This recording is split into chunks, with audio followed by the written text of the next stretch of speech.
अवधूत चिंतन श्री स्वामी समर्थ. जय जय स्वामी समर्थ.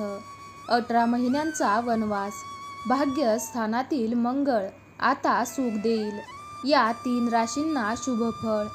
वैदिक ज्योतिषशास्त्रानुसार मंगळ ग्रह 45 दिवसानंतर आपली राशी बदलतो.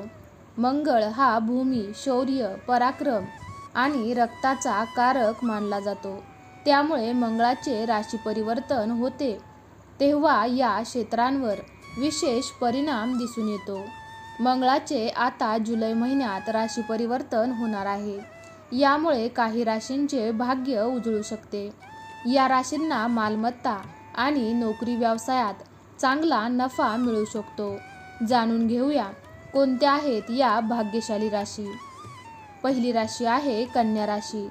मंगळाच्या राशीतील बदल तुमच्यासाठी फायदेशीर ठरू शकतात, कारण हे संक्रमण तुमच्या राशीतून भाग्यस्थानात होणार आहे.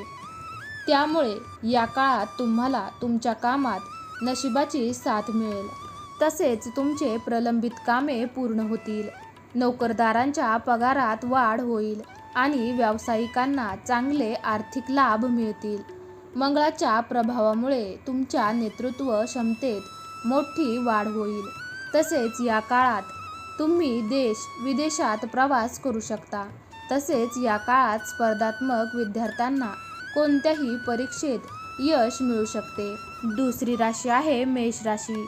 मेष राशीच्या लोकांसाठी मंगळाचे संक्रमण शुभ ठरू शकते, कारण मंगळ तुमच्या राशीचा स्वामी आहे. तसेच मंगळ तुमच्या राशीतून 12व्या भावात प्रवेश करणार आहे. त्यामुळे या काळात तुम्ही पैशाची बचत करण्यात यशस्वी व्हाल. मान, प्रतिष्ठा आणि कीर्तीमध्येही चांगली वाढ होईल. जोडीदारासोबतच्या नात्यात अधिक आनंद वाढेल. मंगळ तुमच्या राशीच्या 8व्या घराचा स्वामी आहे. त्यामुळे या काळात तुम्हाला संशोधन कार्यात चांगले यश मिळेल. त्याचवेळी व्यावसायिकांना चांगला नफा आणि प्रगती मिळेल आणि ते इतर व्यवसायात गुंतवणूक करू शकतात. तिसरी राशी आहे कुंभ राशी. मंगळाच्या राशीतील बदल तुमच्यासाठी फायदेशीर ठरू शकतात, कारण मंगळ तुमच्या राशीतून 4थ्या घरात जाणार आहे. त्यामुळे या काळात तुम्हाला भौतिक सुख मिळेल. नोकरदार लोकांना चांगले लाभ मिळण्याची शक्यता आहे आणि तुम्ही नवीन पद प्राप्त कराल. तसेच या काळात तुम्ही वाहन किंवा मालमत्ता खरेदी करू शकता. यावेळी तुम्हाला सन्मान आणि प्रतिष्ठा मिळेल. त्याचबरोबर ज्या लोकांचा व्यवसाय रिअल इस्टेट, प्रॉपर्टी आणि रिअल इस्टेटशी संबंधित आहे त्यांना चांगला लाभ मिळू शकतो. येथे दिलेली माहिती ज्योतिषीय ज्ञानावर आधारित आहे. याला कोणताही शास्त्रीय पुरावा नाही.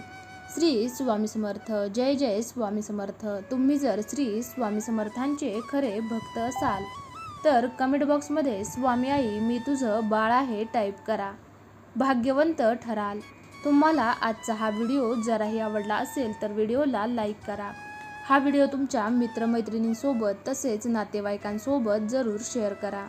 तुम्ही जर चॅनलवरती नवीन असाल तर चॅनलला सबस्क्राईब जरूर करा. चला तर मग पुन्हा लवकरच भेटूयात अशाच एका नवीन व्हिडिओमध्ये. तोपर्यंत तुम्ही सर्वांनी आजचा हा माहितीपूर्ण व्हिडिओ शेवटपर्यंत पाहिल्याबद्दल तुमच्या सर्वांचे मनापासून धन्यवाद.